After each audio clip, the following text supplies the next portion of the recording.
Every Tuesday morning felt the same, another disaster waiting in my driveway. My trash can was destroyed again, scattered across the pavement like it had been hit by a truck. But it wasn't wind, and it wasn't animals, it was Bethany Thornfield, our HOA president, driving her white Lexus straight into my trash bin like she was erasing it on purpose. I stood there frozen, staring at the mess, broken plastic, garbage everywhere, and a smell that hit like punishment. It was the third week in a row, and every time she smiled as if nothing had happened. Neighbors pretended not to see it, but everyone knew exactly who was behind it. That's when I realized this wasn't random, it was targeted, deliberate, and personal. And if she thought I would just clean it up again and stay quiet, she had no idea who she was dealing with. Because the next time she came for my trash can, everything was about to change. She had no idea what I installed next, and it would change everything.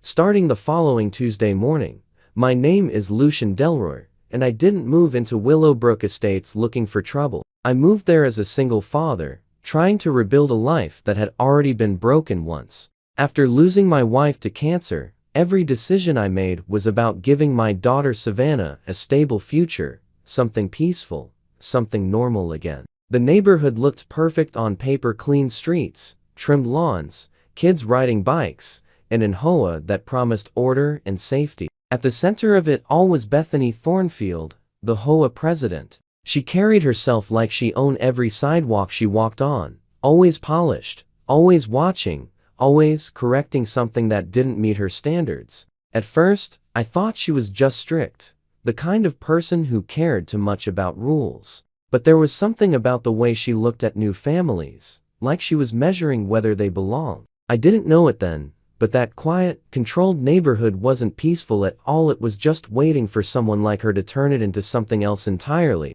But I never expected she would start with something as small as a trash can. And that small detail would slowly turn into a war I never saw coming, especially in a place where rules mattered more than people ever did here anymore. At first, I thought it was random. The first time it happened, I just assumed I had placed the trash can wrong, or maybe the wind had knocked it over during the night. I cleaned it up, annoyed, but not suspicious. The second week, it happened again. Same exact damage, same mess scattered across the driveway, but this time something felt off. The can wasn't just knocked over, it looked like it had been hit with force. Still, I had to tell myself it was nothing serious, just bad luck repeating itself. But by the third week, there was no denying the pattern anymore. Every Tuesday morning, without fail, my trash can was destroyed in the same way, almost like someone had planned it down to the timing. That's when Mrs. Cecilia from next door quietly called me over.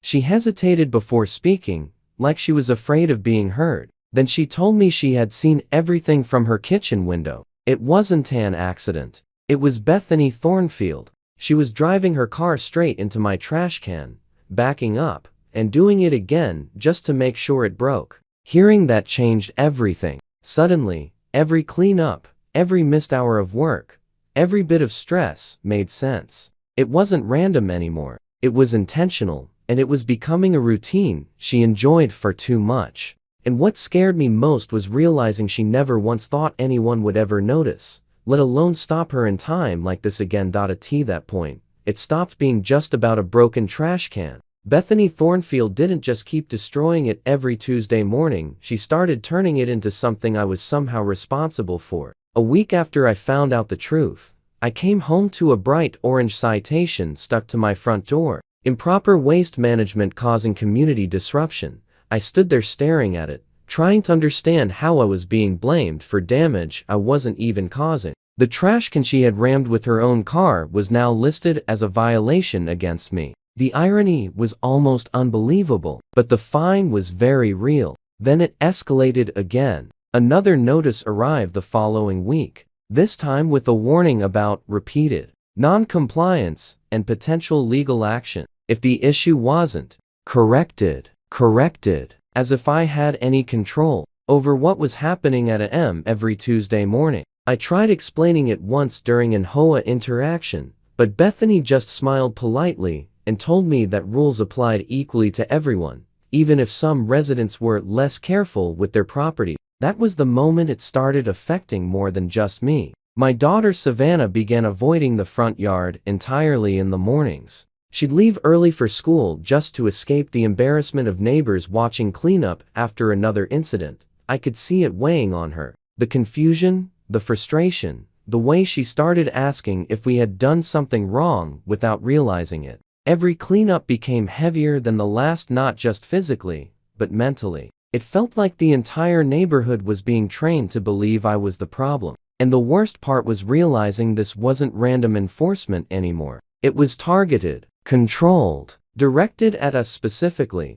And once I understood that, something inside me shifted completely, because now, it wasn't just inconvenience, it was war disguised as rules. That night, I couldn't sleep. Every time I closed my eyes, I kept replaying the same thought: this wasn't random, and it wasn't just personal anger. It was structured, intentional, like a system being used against me. So I did something I had never bothered to do before. I read the HOA rules from start to finish. At first, it all looked harmless enough. Clean lawns, proper waste placement, and neighborhood standards. But the deeper I went, the more I started noticing something strange. The rules were vague in ways that allowed interpretation, and interpretation meant control. So I started comparing notes. I checked my own violations, then quietly looked at other houses on the street. That's when the pattern became impossible to ignore. The same violations existed everywhere: bins too close, slight curb deviations, and minor infractions that technically applied to almost every home. But only a few people were actually being cited. Always the same names, always the same targets, and mine kept showing up at the top of the list. That's when it hit me: this wasn't about rules at all. It was about selection. I started documenting everything: dates, times, photos of every incident, every citation, every inconsistency I could find. And the more I collected, the clearer the picture became. Bethany wasn't enforcing the rules. She was using them, targeting specific people while ignoring identical behavior from others. And the strangest part, once you saw the pattern, you couldn't unsee it. It wasn't chaos, it was precision disguised as authority. For the first time, I stopped reacting emotionally and started thinking differently. Not as a victim, but as someone analyzing a system that clearly had a weak point. And once I understood that weakness, I knew this wasn't something you fix by arguing or complying. This was something you solved. I didn't go into it thinking about revenge. That's not how my mind works. I've always been the kind of person who fixes problems, not feeds them. So I started treating it like an engineering failure rather than a personal conflict. Every system has a weak point. You just have to find where the pressure is being applied and redirect it somewhere it can't cause damage anymore. The next morning, I drove to Morrison Supply without telling anyone. The store smelled like dust, steel, and something permanent. I wasn't there to buy anything dramatic or obvious. I needed something that looked completely normal from the outside, but behaved differently under pressure. Something that could take repeated impact without breaking, without moving, without giving anyone the satisfaction of destruction. The clerk asked me what I was working on. I just said, ongoing property issue, which wasn't a lie, just not the full truth. I picked up materials slowly, carefully, thinking through weight, resistance, and structure, the same way I used to think about electrical load systems on job sites. Every piece had a purpose. Every choice had to fit together cleanly. On the drive home, I kept replaying the pattern in my head. Every Tuesday, a T the same time, same direction, same behavior. Predictable systems can be countered. That's something most people don't realize. They think chaos is unpredictable, but it's not. Even repeated destruction follows rules. Back home, I didn't start building right away. I studied the space first. The exact spot she always targeted. The angle of approach. The speed. The impact point. Everything had a measurable pattern, and patterns can be redirected. What I was building wasn't designed to escalate anything. It was designed to end repetition, to remove the possibility of damage continuing in the same way again. And as I worked through the details in my head, one thing became clear: next Tuesday wasn't going to feel like the others. Because this time, something would be waiting that she had never accounted for. Next Tuesday, everything would change. Tuesday morning arrived the same way it always did, quiet, still, almost peaceful. But this time, I wasn't waiting inside, wondering what damage I'd find. I was already there, standing behind the curtain, watching the street like I had been all week. The air felt heavier than usual, like something was about to break the pattern completely. Then I heard it, the familiar engine. Bethany Thornfield's white Lexus turned the corner exactly on schedule, rolling down the street with the same slow confidence as every Tuesday before. 15 miles per hour. Controlled. Predictable. Like she was following a script she had never once questioned. From my position, I watched her approach the trash can like it was just another routine task. No hesitation. No awareness. Just the same intention she had carried for weeks: hit, reverse, repeat, destroy. But this time, something was different. She didn't know it yet, but the target wasn't the same anymore. The moment her car aligned with the curb, everything seemed to slow down. The distance closed. Tire rotation slowed. The front bumper moved forward with the same confidence as before, aimed directly at the bin. Impact came like a thunderclap, but it wasn't the sound anyone expected. There was no scattered plastic, no flying garbage, no satisfying crash of something weak breaking apart. Instead, the sound that followed was deep, heavy, and violent metal meeting something that refused to move. The Lexus jolted instantly, the front end crumpling on contact as if it had hit a wall that didn't exist the day before. The hood buckled upward. The bumper folded inward. Glass fractured across the windshield in sharp, frozen lines. And the trash can? It didn't move. Not even an inch. Because it wasn't just a trash can anymore. It was reinforced, anchored, and built to absorb exactly what she had been doing all along. For the first time in weeks, Bethany Thornfield's routine had finally broken. The silence after the impact didn't last long.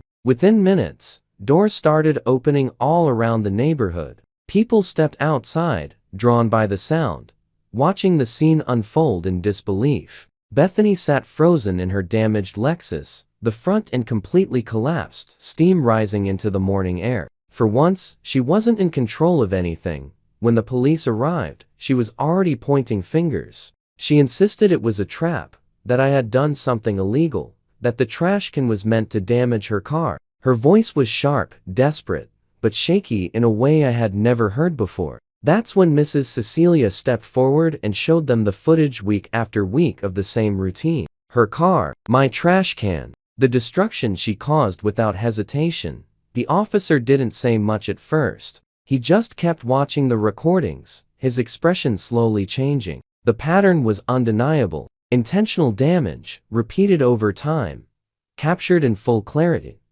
And just like that, the story she tried to tell started falling apart in real time. By the time the insurance questions began, it was already over. The blame wasn't shifting anymore, it was settling exactly where it belonged. After that day, everything in the neighborhood slowly started to change. Bethany Thornfield was no longer the one in control. Her authority faded almost overnight, replaced by investigations, paperwork, and silence. The weekly tension that had once defined our mornings simply disappeared. No more citations, no more suspicious rules, no more destruction. She eventually stopped showing up altogether, and for the first time since moving into Willowbrook Estates, the street actually felt like home. People started talking again. Kids played outside without hesitation, and even the mornings felt lighter, like the entire neighborhood could finally breathe. Home. Things returned to normal too. Savannah stopped rushing out the door in fear and started smiling again over breakfast. The stress that had been sitting in our lives for months slowly dissolved, replaced by something we hadn't felt in a long time: peace. Looking back, it was never really about a trash can. It was about control, boundaries, and what happens when someone underestimates the consequences of their actions. Because sometimes, you don't win by fighting harder, you win by building something they can't break anymore. Before you go, I genuinely want to know, what would you have done if you were in my position? Would you have confronted her early, stayed quiet, or tried something completely different? Drop your answer in the comments, because I read every single one, and some of your stories are honestly crazier than the ones I tell here. If you've ever dealt with a neighbor,